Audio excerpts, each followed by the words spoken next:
观众朋友们，大家好，欢迎收看本周的完美主义，我是主持人奢望林思韵。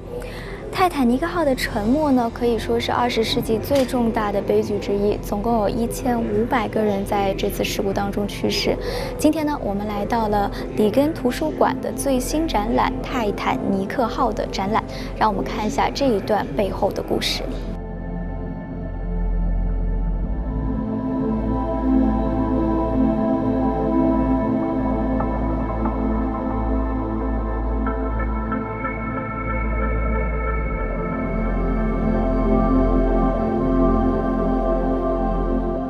Hi, I'm Melissa Giller. I'm the Chief Marketing Officer for the Reagan Library. Hi, Melissa. How are you doing today? I'm good, thank you. Good. So excited to be here at the new exhibition at the Reagan Library. So first, can you give us a general overview of this exhibition? Absolutely. So we're here at Titanic at the Reagan Library, which is a brand new 10,000 square foot exhibition on Titanic. It's really big. Yeah, it's never before been on display or seen anywhere. And the reason why is that we wanted to tell the story in a different way. We wanted to respect those that have lost their lives and not salvage the wreckage at the bottom of the ocean. So every artifact here on display either came off the ship from a survivor or was recovered during the recovery mission and was found floating at the top of the ocean. Cool. So let's start the tour right away. Great.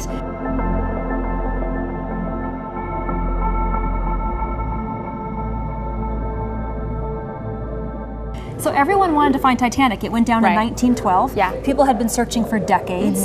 And there's a gentleman by the name of Dr. Robert Ballard, and he had been wanting to find the Titanic for years. He kept begging the Navy to fund his missions. Finally, in 1982, they said, okay, we'll fund your mission. However, it's not a mission to find Titanic. We need you to find the USS Scorpion and the USS Thresher. They're nuclear submarines, US submarines that went down in the 60s. And we need you to find them. We need to make sure they are where we think they are and that they're not releasing nuclear reactors into the ocean.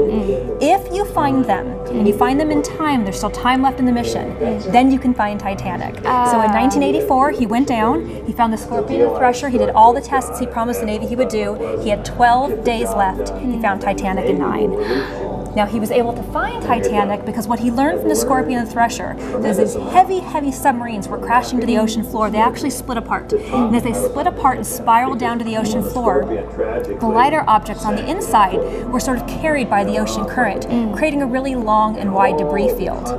So Dr. Ballard used that theory of debris field to actually find the Titanic. He found the debris field first, he followed it all the way about a mile long, and found the Titanic in July of 1985.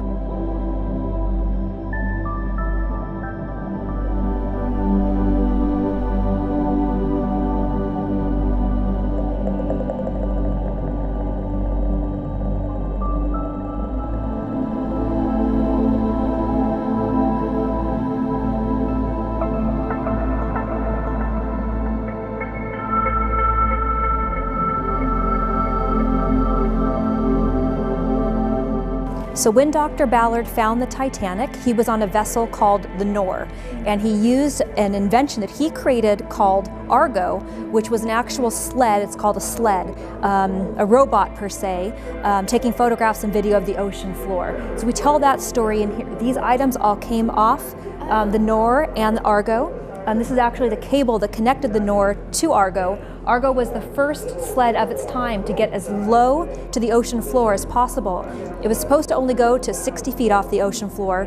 When they were having trouble finding the debris, he lowered it all the way to 13 feet. They didn't know what kind of pictures they'd get back, and they ended up being crisp, beautiful pictures of the Titanic. This is a piece of the camera, and this is actually the flag the Explorers Club made for the Nor that was on the ship when they found Titanic.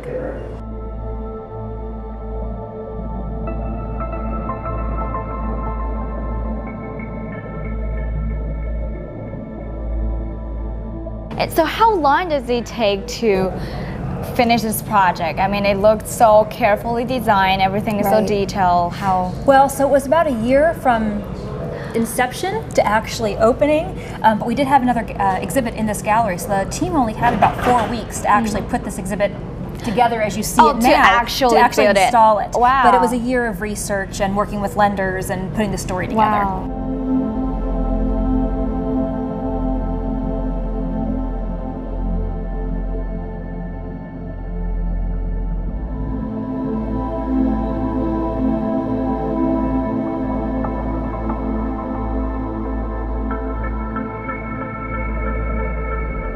we talk all the way upstairs. We've been talking about Dr. Bob Ballard and how all he ever wanted to do was explore the ocean and find Titanic.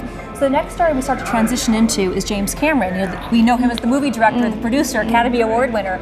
All his life, all he ever wanted to do was deep sea explore and find Titanic. He's actually an explorer at heart. So that's the story we start to tell here. So in the 90s, James Cameron actually convinced Fox to fund his missions to dive Titanic. In return, he made the movie. Oh. So when they agreed to, isn't that that's crazy? the story. Isn't that crazy? I never knew that. So, okay, so I'll just repeat this. So James Cameron didn't want it to do like just a movie. He actually just wanted to dive Titanic, and in return, he will make a movie. That's exactly correct.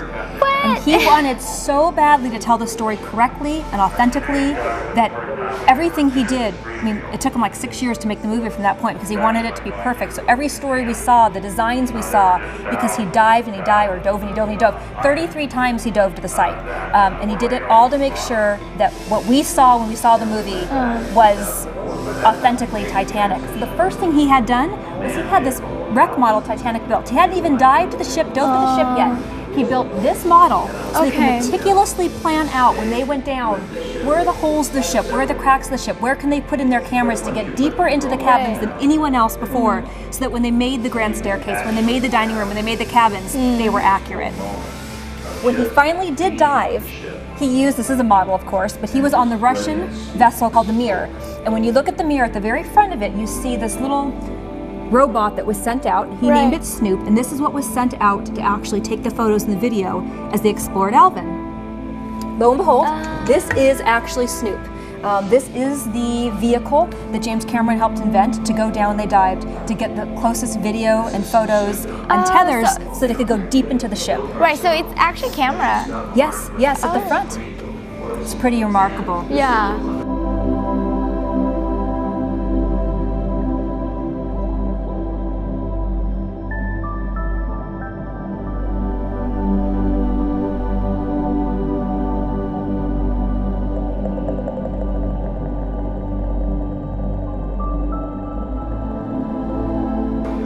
So now that we've sort of seen the wreck site and understood how they dove down to the ocean floor, we want to present the audience what Titanic looked like. And we do that using the sets, props, and costumes from the movie. So we go in here, and assuming everyone who's watching this now has seen the movie Titanic, I think everybody has. Yes, and you should if you haven't. Right. When Jack, or Leonardo DiCaprio, got on board the ship, this is what he was wearing. You know, he won the card game. He ran on the ship. This is what he was wearing. And then he shared a bunk with 3 other gentlemen. So this is a portion of that bunk. You can see half of it because there's the 2 beds there. It's just, the scene are just like flowing in my mind right? from the movie. Exactly. Yeah. Behind us here, in 1910 when they were building and designing the ship, a sketch artist actually sketched out the way they wanted the grand staircase to look. Oh, so it's like the original draft. Exactly, exactly. Okay. So James Cameron used this drawing to create the grand staircase. So this is a portion of from the set, from the movie, of the grand staircase with the clock and the cherub. And if you look back at the design, you can see the cherub is right here, and then this is the grand staircase portion with the clock that we see right here. Look how detailed that is, and how it just looks exactly the same. He wanted everything to be perfect. Only maybe this one is even more detailed. Right, exactly. Than the draft. Crazy. Kate Winslet's famous dress that she wore the whole last half of the movie, and the costume designer said it's quite funny. They needed the costume to look good both wet and dry because she wears it both ways in the movie. Kathy Bates played Margaret Brown, the unsinkable Molly Brown. This is what she wore in one of the scenes. And then this is just a first-class passenger costume from the movie as well. Rose and Cal Suite. It was a 3-bedroom suite. This is the sitting room of that suite, again from the movie.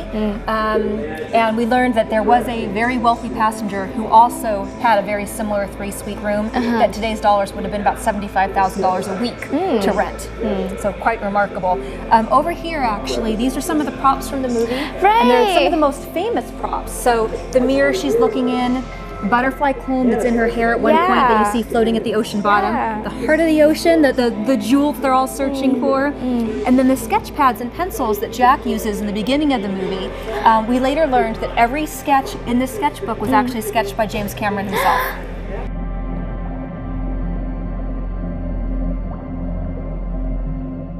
本期的内容就到这里结束了，但是呢，这个展的内容我们只看了一半哦，因为这个展呢有太多的细节和故事值得我们去深入了解，所以下期回来更精彩的内容在后面哦。感谢您收看本周的完美主义，我是主持人施旺林思韵，我们下周再见吧。